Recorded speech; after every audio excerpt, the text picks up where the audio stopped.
Udah, Bu. Selamat siang, salam sejahtera untuk kita semua. Beli pisang goreng harga 1.000, dibeli saat belanja di pasar. Selamat siang Bapak Ibu, selamat datang di acara seminar. Yang terhormat Ibu Kepala SD Negeri Melayu Surakarta sekaligus Mentor Kegiatan MOC, Ibu Dr. Nur Hidayah SPDI MPDI, dan yang kami hormati Bapak Ibu Guru SD Negeri Melayu Surakarta. Pertama-tama marilah kita panjatkan puji syukur kepada Tuhan Yang Maha Esa atas berkat dan rahmat-Nya kita dapat berkumpul di tempat ini pada siang hari ini dalam keadaan yang sehat. Sebelum memulai pemaparan materi, izinkan saya selaku moderator seminar untuk membacakan urutan acara seminar laporan orientasi pengenalan nilai dan etika pada instansi pemerintah bagi PPPK Dinas Pendidikan Pemerintah Kota Surakarta tahun 2024. Pada siang hari ini, yang pertama 1 doa, yang kedua pemaparan materi oleh Ibu Dewi Ratnaningrum SPD, yang ketiga saran tanggapan dan tanya jawab, yang keempat kesimpulan dan masukan dari mentor, yang kelima doa, yang keenam penutup.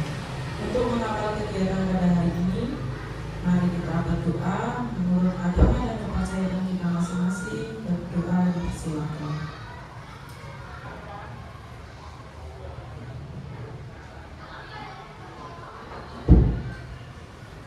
Selesai. Untuk acara yang kedua, pemaparan materi oleh Ibu Dewi Ratnaningrum SPD. Waktu dan tempat saya persilakan.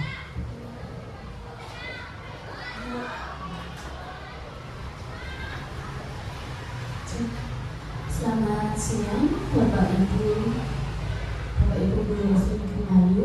Mohon izin untuk memaparkan hasil observasi yang saya lakukan selama 5 hari.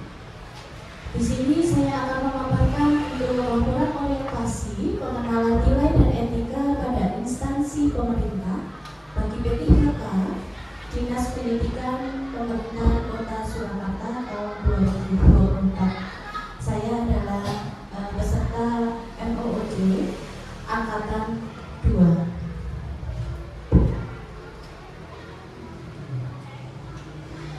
Untuk laporan yang saya buat, di sini ada 5 bab. Bab yang pertama yaitu adalah pendahuluan. Kenapa diadakan observasi atau orientasi seperti ini? Hal ini dilatar belakangi. Peserta orientasi dapat meningkatkan pengetahuan, keterampilan, sikap dan perilaku agar dapat melaksanakan tugas dan fungsinya dengan baik. Dan maksud dari kegiatan orientasi ini, yang pertama adalah pengenalan tugas dan fungsi ASN, yang kedua adalah pengenalan nilai dan etika pada instansi pemerintahan. Kemudian tujuan diadakannya orientasi ini yang pertama adalah peserta mampu memahami program orientasi serta mengenal nilai dan etika instansi pemerintah. Yang kedua, peserta mampu mengaktualisasi nilai-nilai dasar ASN berakhlak. Untuk kegiatan orientasi itu saya lakukan untuk angkatan 2 itu di tanggal 3 September 2024 dimulai dengan acara pembukaan melalui Zoom, kemudian dilanjutkan untuk pengisian LMS, kegiatan pembelajaran, kemudian ada observasi, ada tes observasi online dengan Zoom, dilanjutkan dengan hasil orientasi di sekolah bersama mentor. Dan pada penghujungnya yaitu kegiatan seminar untuk memaparkan hasil orientasi yang telah dilakukan. Untuk tempat orientasinya itu ada di SD Negeri Melayu Surakarta. Kedua, itu berisi nilai dan etika pemerintah Kota Surakarta. Jadi di sini dituliskan visi dari pemerintah Kota Surakarta.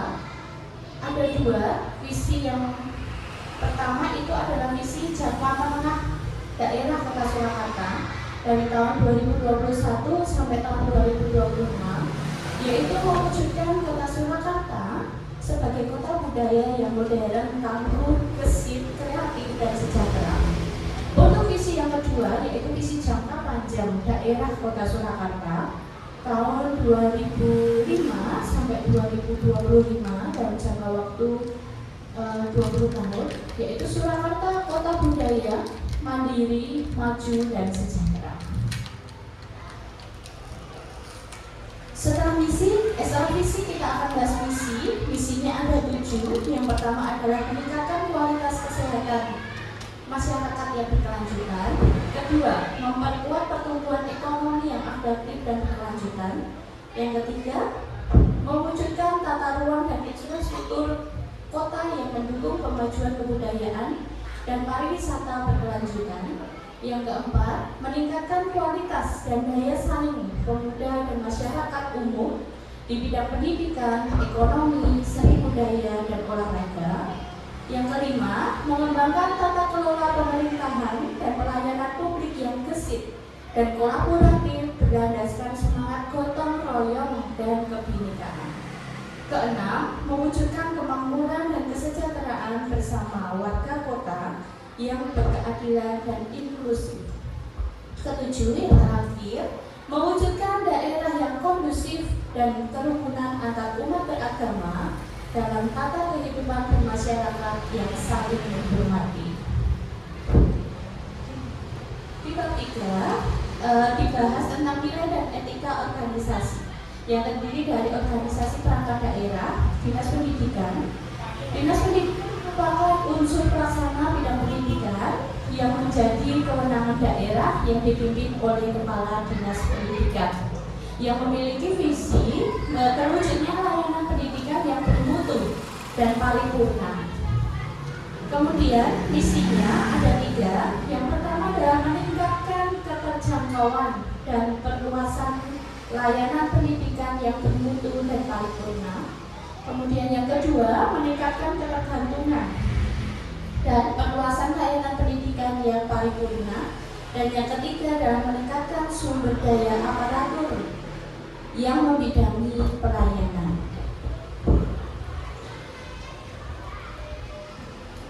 Tujuannya ada 2, yaitu tujuan umum dan tujuan khusus dari dinas pendidikan. Untuk tujuan umum dinas pendidikan yaitu mewujudkan masyarakat yang cerdas dan berkarakter unggul. Kemudian tujuan khususnya yaitu meningkatkan kualitas pengelolaan pendidikan dasar, pendidikan anak usia dini atau PAUD, dan pendidikan non formal yang disediakan untuk masyarakat Surakarta. Untuk satuan unit kerja, itu harusnya B ya.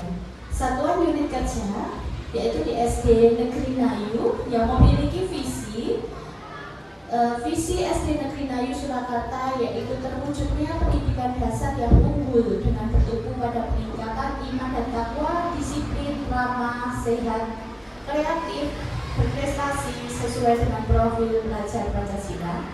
Dan misinya ada 6. Yang pertama, mewujudkan peserta didik yang unggul dalam iman dan takwa. Yang kedua, mewujudkan peserta didik yang disiplin. Yang ketiga, mewujudkan peserta didik yang ramah. 4. Mewujudkan peserta didik yang sehat lahir dan batin. 5. Mewujudkan peserta didik yang kreatif. 6. Mewujudkan peserta didik yang berprestasi unggul. Di bab 4 ada rencana hasil kerja. Dari rencana hasil kerja ini saya tuliskan dari kegiatan observasi yang saya lakukan bersama mentor. Yang pertama, mengidentifikasi isu dulu, ya. Mengidentifikasi isu yang pertama. Saya menarik isu di sini pembelajaran kurang menarik karena pembelajaran sering dilakukan dengan cara yang menggunakan terus menerus dan tanpa inovasi sehingga membuat siswa menjadi berkurang minat belajarnya karena sudah pernah dilakukan seperti itu terus. Yang kedua, siswa merasa ketakutan. Siswa merasa ketakutan dengan materi atau pelajaran tertentu sehingga siswa tidak memiliki minat untuk mengikuti pelajaran tersebut. Yang ketiga, siswa kurang paham. kurangnya pemahaman siswa untuk memahami materi yang diberikan jika hanya dengan pembelajaran yang sering dilakukan terus-menerus tanpa adanya variasi pembelajaran. Yang keempat, siswa lebih tertarik dengan media visual. Banyak siswa yang lebih tertarik dengan pembelajaran yang disampaikan dalam bentuk audiovisual melalui media elektronik maupun game dalam pembelajaran dari internet. Dari identifikasi isu yang saya sebutkan tadi, maka ada pengangkatan isu adanya minimnya antusias belajar siswa kelas 4 SD Negeri Nayus hingga Surakarta, sehingga memerlukan solusi dan adanya inovasi dalam pembelajaran dengan penggunaan media pembelajaran yang menarik minat belajar siswa. Itu isu yang kami angkat saat ini. Maka muncullah sebuah judul laporan, yaitu meningkatkan minat belajar peserta didik kelas 4 SD Negeri Nayu dengan media pembelajaran berbasis website WordWall. Dari kegiatan observasi, ini adalah dokumentasi pelaksanaan aktualisasi permulaan dari observasi saya dengan Ibu Dr. Nur Hidayah sebagai mentor. Pelaksanaan dilaksanakan di kantor kepala sekolah selama 4 hari. Sebelum masuk ke setelah judul tadi ada kata WordWall. Nah, di sini ada aplikasi WordWall. Seperti pada gambar, itu adalah macam-macam aplikasi yang ada disediakan di dalam webnya WordWall. Ada berbagai macam permainan atau game yang dapat digunakan untuk media pembelajaran. Di sini WordWall sendiri adalah sebuah aplikasi berbasis web yang digunakan untuk membuat media pembelajaran interaktif. Contohnya di dalamnya ada kuis, kemudian ada teka-teki silang, ada permainan kartu memori, dan yang lainnya. WordWall dapat digunakan untuk berbagai mata pelajaran dan tingkat pendidikan dari sekolah dasar hingga perguruan tinggi. Jadi ada tingkat kesulitannya sendiri. Ini adalah dokumentasi foto yang pertama. Saya mengidentifikasi anak-anak belajar. Saya memberikan contoh di sini. Saya mau mengajari tentang matematika perkalian. Di sini anak-anak saya ajari dengan cara yang biasa dulu, kalau saya ajari papan tulis, saya ajak kalian seperti itu. Ini adalah saya mendeteksi masalah kenapa kok anak-anak itu minat belajarnya tidak antusias, apalagi di sini anak-anak sempat saya bertanya itu matematika angel bu, matematika sulit seperti itu. Nah, yang kedua. Nah, di sini saya sudah menggunakan media WordWall sebagai pembelajaran yang menggunakan pelajaran matematika sebagai contoh karena yang memiliki nilai pasti di situ. Saya di sini menggunakan aplikasi WordWall yang spinner yang berputar gitu. Nah, saya mengajak satu siswa untuk maju ke depan untuk mencoba memilih.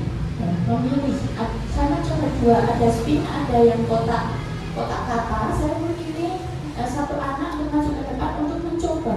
Dan anak yang lain kalau terlihat dari foto itu dia memperhatikan dengan sungguh-sungguh. Rasanya nggak kepengen gitu ya. Nah, terus ada satu anak yang berdiri di dekat kursi, di dekat meja. Dia sebagai operator. Jadi semua anak saya libatkan. Jadi satu anak sebagai operator, nanti kamu mikirnya ini seperti itu. Nah, kemudian, memberikan apresiasi kepada siswa yang berhasil. Meskipun di situ tulisannya bonus. Nah, mereka sangat senang sekali. Berarti aku kasih jawab seperti itu. Tidak bisa jawab. Tetapi ada juga anak yang mendapatkan hasil perkalian, kemudian dia menjawab. Tugasnya adalah memberikan apresiasi kepada anak-anak sehingga anak-anak minatnya juga menjadi jadi bertambah minatnya tentang pelajaran. Oh ternyata aku menjawab ini benar diberikan tepuk tangan karena satu kelas seperti itu. Nah, ini adalah penulisan umpan balik evaluasi. Saya mengajak anak-anak untuk menuliskan di situ apa yang kamu pelajari menggunakan media WordWord ini, kamu senang atau tidak, seperti itu. Kamu apa yang pengen kamu inginkan kalau nanti pembelajaran seperti ini lagi, seperti itu. Di tahap evaluasi, ada observasi, guru mengamati tingkat keterlibatan siswa selama kegiatan. Yang kedua, adanya umpan balik. Siswa memberikan umpan balik mengenai kegiatan yang tertuliskan di dalam gambar. Nah, ini adalah sebagian kecil ya. Sebagian kecil hasil umpan balik dari tulisan anak sendiri. Saya foto di sini. Saya tata dari semua pertanyaan-pertanyaan ini. Ada bagaimana perasaanmu ketika belajar? Jawabannya senang. Ada yang menjawab perasaanku senang. Apa yang paling kamu sukai hari ini? Bisa belajar sambil bermain. Itu adalah kuncinya. Terus senang bisa belajar sambil bermain. Ya, terus ada lagi, apakah kamu menyukai belajar dengan metode WordWord? Ya, saya sangat suka. Nah, ini tadi, ini saya ambil videonya.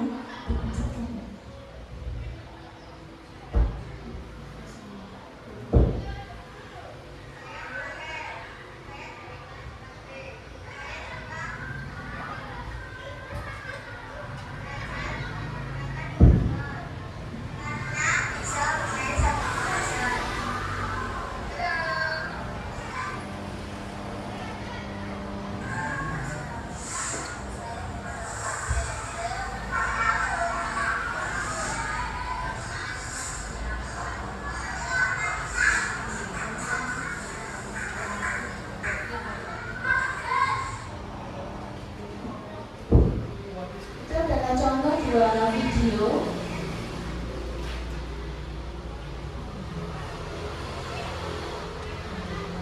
Contoh dua video anak yang saya ambil, tidak bisa semuanya ya.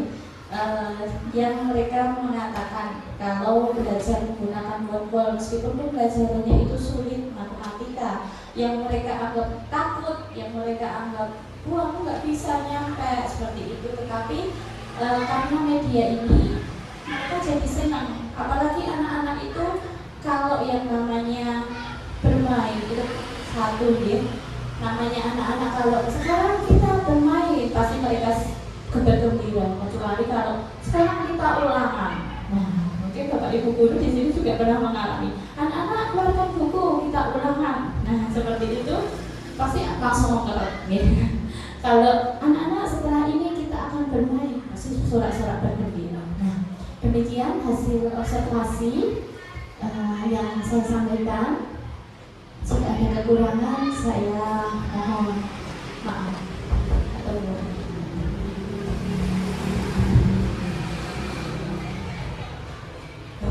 Sungguh luar biasa sekali pemaparan dari Ibu Dewi Ratnalingrum tentang aplikasi WordWord. Baik, untuk acara selanjutnya yaitu saran, tanggapan, dan tanya jawab. Untuk tanya jawab nanti dibuka 2 penanya ya. Monggo untuk waktu dan tempat saya persilakan. Monggo Bu Dewi. Terima kasih atas waktu yang disediakan. Untuk pembelajaran WordWord ini itu bagus sekali. Itu saya lihat kok lengkap ya. Untuk anaknya juga sudah memberikan umpan balik, itu berarti kan pembelajarannya sudah berhasil ya Bu Dewi.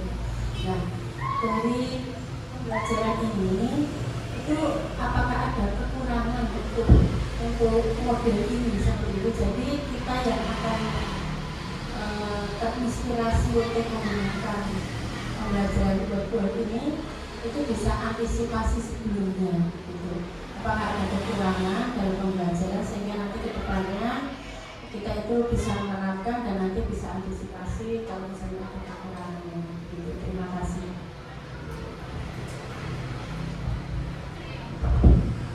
Langsung dijawab atau saya bacakan kembali pertanyaan dari Bu Dewi.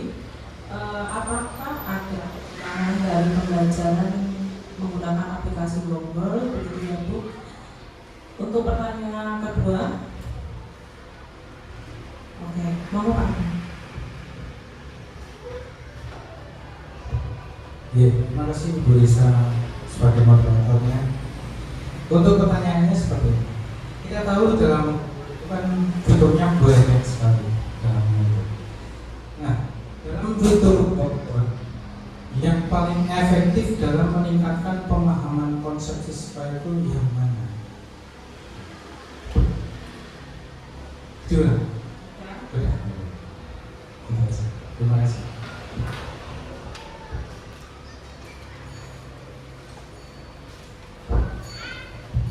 Baik, untuk pertanyaan yang kedua dari Pak Adi, apa yang paling efektif dalam meningkatkan pemahaman belajar siswa? Apa ya Pak? Oh, fiturnya, fitur yang mana? Oke. Begitu Bu Dewi, ada dua pertanyaan. Waktu dan tempat saya persilakan untuk Bu Dewi menjawab. Terima kasih. Terima kasih Bu Risa. Untuk pertanyaan yang pertama dari Bu Dewi tadi, apa ada kekurangan dalam menggunakan aplikasi Wordwall? Namanya aplikasi media pembelajaran itu pasti ada kelebihan dan kekurangannya. Yang di sini ditanyakan adalah kekurangannya. Kalau dalam media ini adalah menggunakan media berbasis website. Jadi memang hal yang paling utama yang dibutuhkan adalah jaringan internet. Nah, seperti itu. Jadi jaringan internet yang paling dibutuhkan ketika kita akan membuat ataupun membuka dari aplikasi Wordwall sendiri. Itu kekurangannya. Kemudian ada lagi kekurangan yang kedua, yaitu dalam pemilihan materi. Nah, kalau yang digunakan dalam Wordwall ini bisa, kalau yang speed kemarin yang saya pakai itu yang di dalamnya adalah jawaban pasti.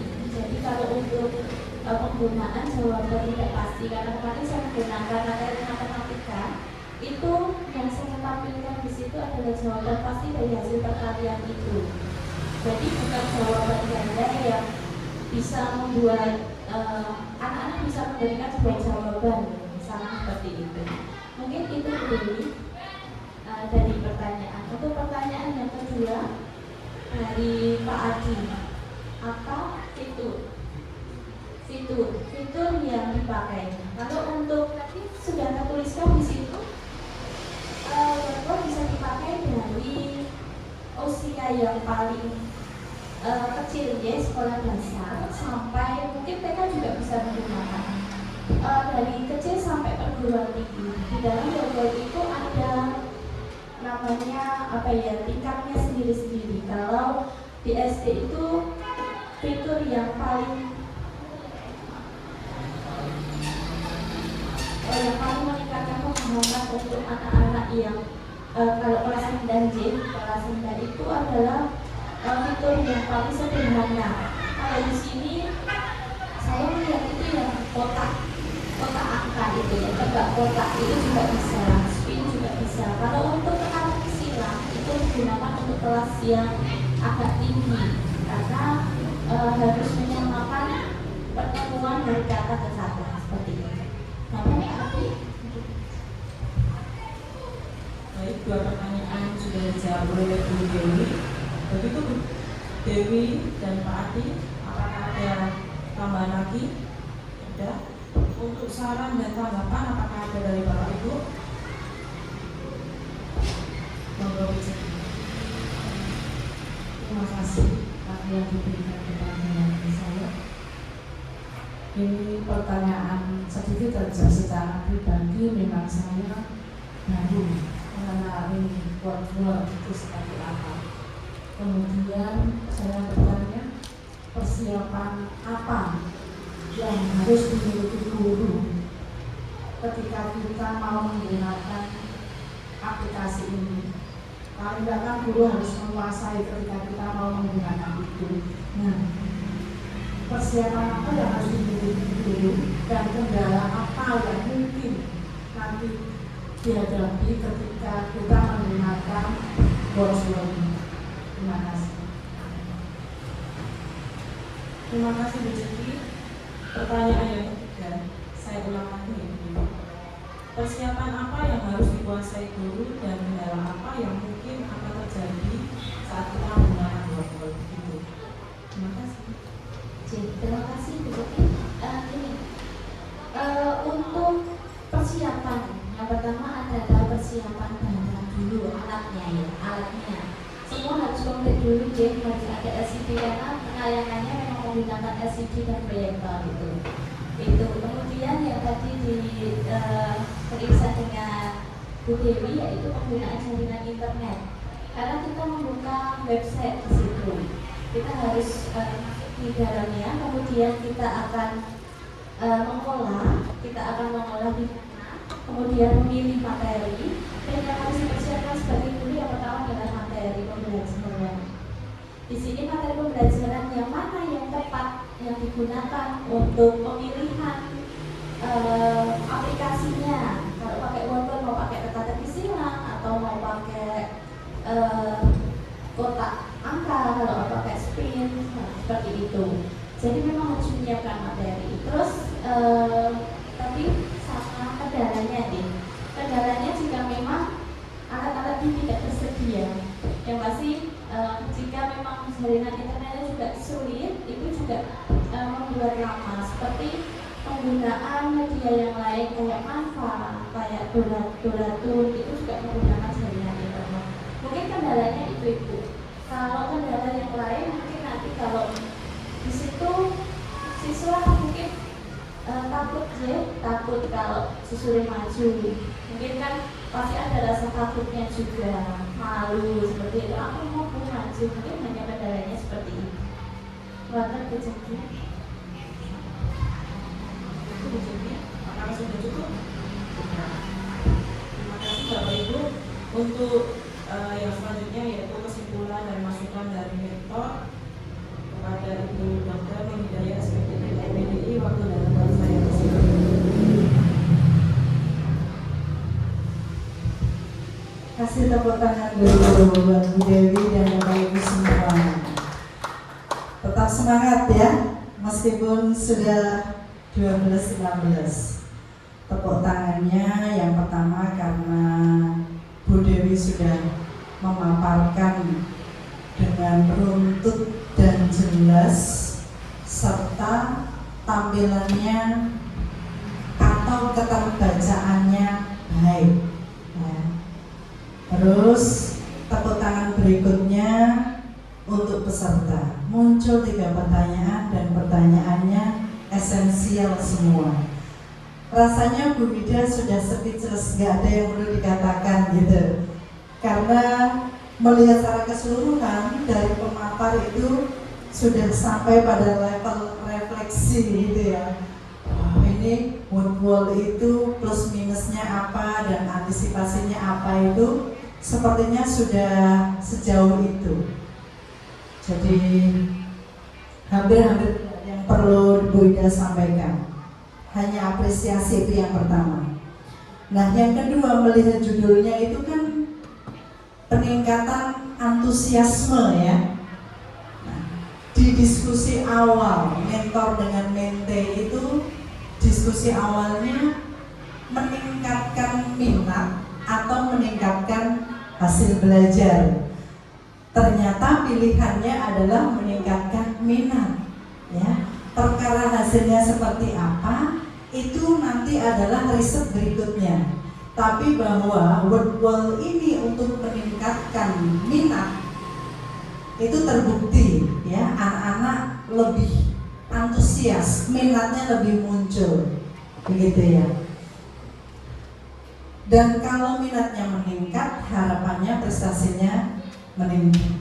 Tapi kita tidak mengukur sampai ke sana. Itu adalah riset yang berbeda gitu ya. Baik. Kalau tadi ada yang bertanya tentang tentang hal-hal yang harus dipersiapkan sudah dijawab dengan baik.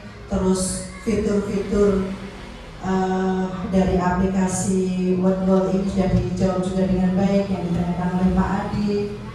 Terus tadi ada pertanyaan kayak kekurangan atau kelemahan gitu ya, dan juga dijawab dengan baik. Hanya yang belum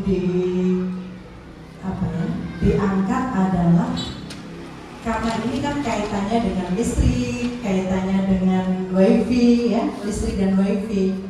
Harapannya ini juga dari kita punya second plan ya, plan B jika listrik mati. Misalnya nih hari ini sudah punya rencana materi disampaikan dengan aplikasi Wordwall, tapi listrik mati. Apakah lalu kita mati gaya? Nah, itu saja sih sebetulnya. Jadi tetap perlu second plan ya, atau planning kedua ketika listrik mati atau wifi-nya yang ngadat. Itu kadang-kadang kalau kita nggak siap itu gurunya yang langsung hilang antusiasme mengajar gitu. Nah, tapi yang ingin Bu Ida berikan garis bawah di sini, Bu Ida pernah melakukan observasi yang gurunya menggunakan aplikasi yang sama. Dari hasil observasi, refleksi kami yang ingin Bu Ida bagi di sini karena tadi belum diangkat adalah ternyata beberapa fitur itu membutuhkan tools tambahan, seperti dibutuhkannya timer. Betul ya Mbak Dewi ya? Karena kalau tidak tiap anak itu diberikan waktu atau timer apapun itu, bisa dari HP, bisa dari aplikasi yang ada di tampilan itu sedikit kacau ya. Jadi yang bisa Bu Ida bagikan adalah perlu tool tambahan, misalnya timer gitu. Karena sekali lagi dari Wordwall itu kan ada beberapa pilihan yang sangat beragam ya. Nah itu sih yang belum diangkat tadi. Terus harapan Bu Ida. Sekarang bicara tentang harapan. Kalau masa orientasi ini guru telah melakukan inovasi, harapannya bukan hanya untuk Bu Dewi, tapi juga untuk Pak Adi dan Bu Ari. Inovasi ini dilakukan secara berkelanjutan, tidak lantas berhenti ketika masa orientasi ini selesai. Dan harapannya juga tidak sampai di situ. Tadi terlihat antusiasme dari Bu Jeki ya. Pertanyaan dari Bu Jeki itu mengandung antusiasme untuk mereplikasi, betul nggak? Sehingga meskipun ini bukan tuntutan dari rangkaian kegiatan orientasi, Bu Ida berharap Bu Dewi melakukan diseminasi sehingga teman-teman bisa mereplikasi praktek baik itu ya. PR jadi perlu ada sesi berbagi supaya teman-teman bisa melakukan hal serupa. Terakhir dari Bu Ida, pertanyaan yang hanya sebagai pemantik bahan refleksi.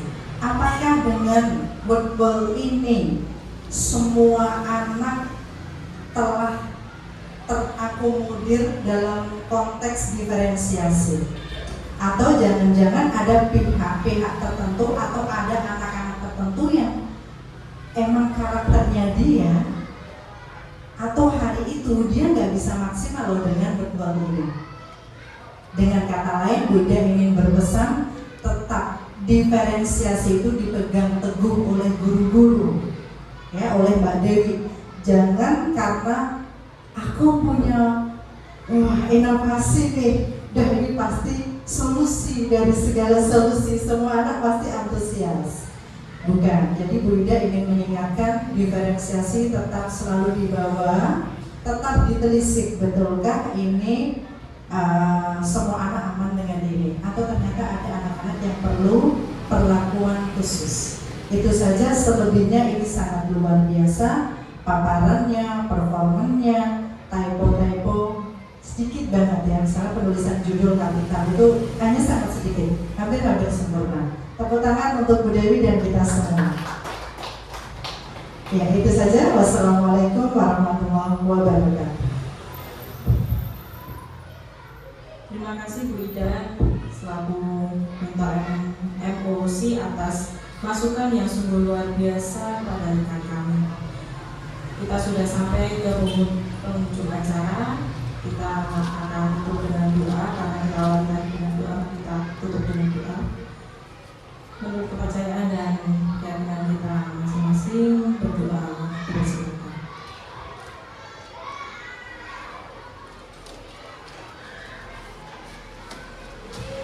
Selesai.